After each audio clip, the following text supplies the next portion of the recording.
Hello Jammu वासियों।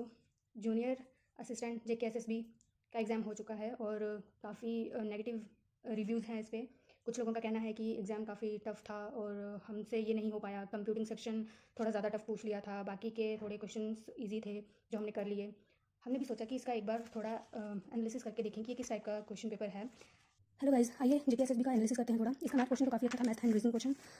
और इसके हम नेक्स्ट क्वेश्चन पे आते हैं। तो यहाँ पे इन्होंने पूछा गया है, कंट्रीज के नाम दिए गए हैं और यहाँ सिटीज़ के नाम दिए गए हैं। किसी ने न्यूज़ बहुत ज़्यादा सुनी होगी, करंट अफेयर पे बहुत ज़्यादा ध्यान दिया होगा, तो उनको ये पता होगा कि कौन सी सिटी किससे मैच कर रही है, अदरवाइज ये क्वेश्चन करना मुश्किल है। नेक्स्ट क्वेश्चन है यहाँ पे डिजिटल एग्रीकल्चर स्कीम का। इसमें भी सेम यही अप्रोच फॉलो करी गई है। जिसने करंट अफेयर ज़्यादा अच्छे से पढ़ा है या फिर जिसे पता है कि इंडिया में कौन सी स्कीम्स लॉन्च हो रही हैं, स्कीम्स पे ज़्यादा फोकस किया है, वो ये क्वेश्चन ज़्यादा अच्छे से कर पाएगा। नेक्स्ट क्वेश्चन इन्होंने यूनिटी, वननेस एंड इक्वालिटी पे पूछा है। इनके स्टैट्यूज बने हुए हैं रिसेंट ईयर्स में, वहाँ से आप बता सकते हैं कि कौन सा स्टैट्यू किसके लिए बना है। नेक्स्ट क्वेश्चन इन्होंने बहुत ही खराब क्वेश्चन, बहुत ही मतलब क्या सोच के पूछा इन्होंने। Tentative list of world heritage site. ठीक है, ये क्वेश्चन मॉक टेस्ट में अच्छा लगता है, बट टेंटेटिव साइट्स यहाँ हमें वो नहीं पता होती। मतलब बच्चों को ये प्रिपेयर करना मुश्किल होता है कि वो बता सकें कि अभी इस टाइम पे हेरिटेज साइट्स कितनी हैं और कौन कौन सी है। और इन्होंने ये पूछा है कि आप हमें बताइए कि टेंटेटिव लिस्ट में कौन कौन सी पड़ी है। अगेन क्या सोच के पूछा, यूपीएससी लेवल ले गए ये एक ही बार में। उसके बाद इन्होंने ट्राइबल फ्रीडम फाइटर्स के बारे में पूछा है। ट्राइबल फ्रीडम फाइटर्स के बीच में ये Malati ma'am and tea garden community strictly oppose the Mahatma Gandhi, ये स्टेटमेंट दिया इन्होंने। मतलब ये इस टाइप के क्वेश्चन पूछ रहे हैं, इस लेवल के क्वेश्चन पूछ रहे हैं कि आपको एक एक क्वेश्चन, एक तो इन्होंने स्टेटमेंट में ज़्यादा बढ़ा दिया है और जितना भी आप पढ़ रहे हो इस टाइम पे, जितनी भी आप प्रिपरेशन कर रहे हो, हार्डली कोई बच्चा ही इसको कर पाता। नेक्स्ट क्वेश्चन है, इजी क्वेश्चन है, ये हर कोई कर सकता है। उससे नेक्स्ट क्वेश्चन इन्होंने पूछ लिया है हिल्स पे, हिल्स का पेयर बताना है कि कौन सा हिल्स किससे रिलेटेड कर रहा है, ये क्वेश्चन भी ईजी है। नेक्स्ट इन्होंने 10 डिग्री चैनल पूछी है, ईजी, अगेन ईजी क्वेश्चन ये। नेक्स्ट इन्होंने इंडियन डेमोक्रेटिक ट्रेंड के बारे में पूछ लिया है। अगेन जिसने यूपीएससी का प्रिपरेशन करा होगा वही इस क्वेश्चन को सॉल्व कर पाएगा, अदरवाइज नहीं। यूपीएससी पीसीएस लेवल के इस टाइप के क्वेश्चन पेपर्स इस एग्जाम्स के लिए जिसने भी ये पढ़ा है वो इस पेपर को इजीली कर पाएगा, मतलब पेपर नहीं, इस क्वेश्चन को इजीली कर पाएगा। नेक्स्ट हम आते हैं लेक्स के बारे में। इजी क्वेश्चन है, कर सकते हो।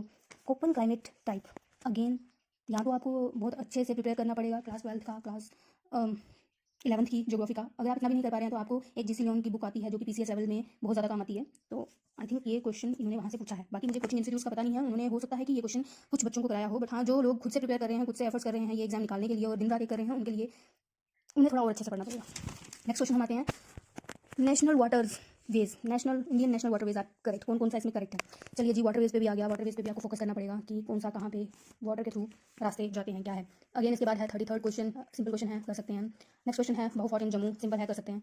उसके बाद है which Kashmiri art form describe following lines, ये भी जिन्होंने जूनियर असिस्टेंट के पेपर का प्रिपेयर किया होगा ये क्वेश्चन भी कर सकते हो। नेक्स्ट क्वेश्चन है gardens in Mughal gardens in Kashmir, again easy. Next geography characteristics in Jammu region, easy. Dachigam national park, easy. Census, again easy easy, rivers पे। नेक्स्ट क्वेश्चन हमारे स्टार्ट होते हैं यहाँ से कंप्यूटर के। इनका लेवल इन्होंने नेक्स्ट लेवल का पूछा है। एक तो इन्होंने यहाँ पे स्टेटमेंट्स बढ़ा दिए हैं, स्टेटमेंट्स, और ऊपर से इन्होंने क्वेश्चन की लेंथ, मतलब क्वेश्चन पढ़ने वाला ही कंफ्यूज हो जाए कि हम क्या पढ़ रहे हैं। इतनी कंफ्यूजन जूनियर असिस्टेंट के एग्जाम में क्यों। ठीक है, रैम रोम का क्वेश्चन था, कर सकते हैं, जिसने बहुत अच्छे से कंसेप्ट क्लियर किए होंगे वो ये क्वेश्चन कर सकता है। एएलयू का क्वेश्चन कर सकता है, ये भी कर सकता है, बट ये है कि इसके लिए बस वही है कि फोकस एग्जाम में काफ़ी ज़्यादा रखना पड़ेगा। सीपीयू ऑपरेशंस कर सकते हो। बाइनरी कोड, डेसिमल कोड्स, मुझे नहीं लगता कि ये सिंपल बच्चे इसको निकाल पाएँ, क्योंकि जहाँ तक मेरा आइडिया है ये इंजीनियरिंग लेवल का क्वेश्चन है कि बहुत ज़्यादा उसमें घुस गए, डीप में चले गए। उतना ज़्यादा पढ़ने का एक जूनियर असिस्टेंट के एग्जाम में इतना ज़्यादा करने का कोई मतलब नहीं। ये क्वेश्चन सिंपल है, कर सकते हो। उसके बाद अगेन इन्होंने वही लेंथ की स्टेटमेंट, इतना करने का कुछ मतलब समझ में नहीं आ रहा। यहाँ तो ये चाहते हैं कि सारे बच्चे इंजीनियर ही हों, सीएससी से ही हों, कंप्यूटर साइंस से ही हों, कुछ उस लेवल का इन्होंने प्लॉट किया है ये पेपर। उसके बाद हम ये, भाई मैं खुद पर्सनली बता रही हूँ, ये लाइन्स ये मैं फर्स्ट टाइम देख रही हूँ क्या पूछा है और मेरी समझ से बाहर है। मुझे इन पर फोकस करना पड़ेगा, बताना पड़ेगा क्या है ये।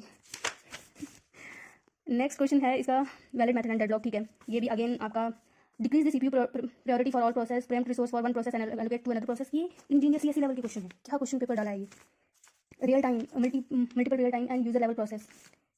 एमएस वर्ड पूछने लगे तो ठीक है, थोड़ा स्टेटमेंट्स में दिया, ठीक है। स्टेटमेंट्स के बाद ये प्रोग्रामिंग फॉर्मूलाज लगा दिए कि आप बताओ कि एक्सेल में फॉर्मूलाज पे भी क्वेश्चन आने लगे। ठीक है भाई, क्या ही बोल सकते हैं। प्रोटोकॉल्स, नेटवर्किंग, अगेन सीएससी, बच्चे ही वही उठा लो जिन्होंने कंप्यूटर साइंस में कर रखी हो। Same TCP IP protocol, again same. Broader gateway protocol, again same. Networking hardware, भाई साहब इस बार क्लाउड कंप्यूटिंग से भी क्वेश्चन पूछ लिया है।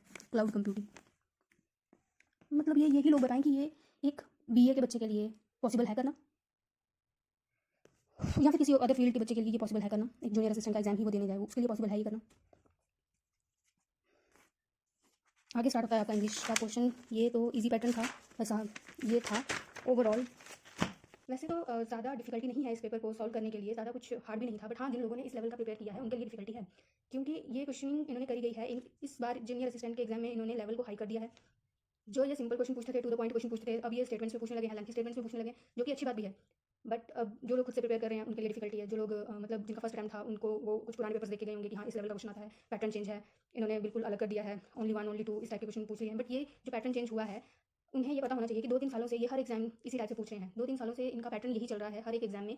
जेकेएसएसबी भी और अदर एग्ज़ाम सेंटर्स के एग्ज़ाम्स हो गए और कुछ एग्ज़ाम्स हो गए, उन सभी में सेम यही पैटर्न फॉलो किया जा रहा है। अब से बस यही कर सकते हैं ये स्टूडेंट्स, थोड़ा अच्छे से हार्ड वर्क करें और ज़्यादा मेहनत करें और ज़्यादा अच्छे नंबर लेके आएँ। एंड गाइस, अगर आप लोग चाहते हैं कि ऐसे ही हम एग्ज़ाम्स का एनालिसिस करते रहें और एग्ज़ाम्स के बारे में बताते रहें, या फिर आपसे करंट अफेयर वगैरह के बारे में अपडेट रहें, कुछ भी डिस्कशंस जो ऐसे एग्ज़ाम्स के बारे में हो गई, या फिर और भी कुछ टॉपिक्स हो गए, उनके बारे में डिस्कशन करते रहें, तो please share, like and subscribe my channel.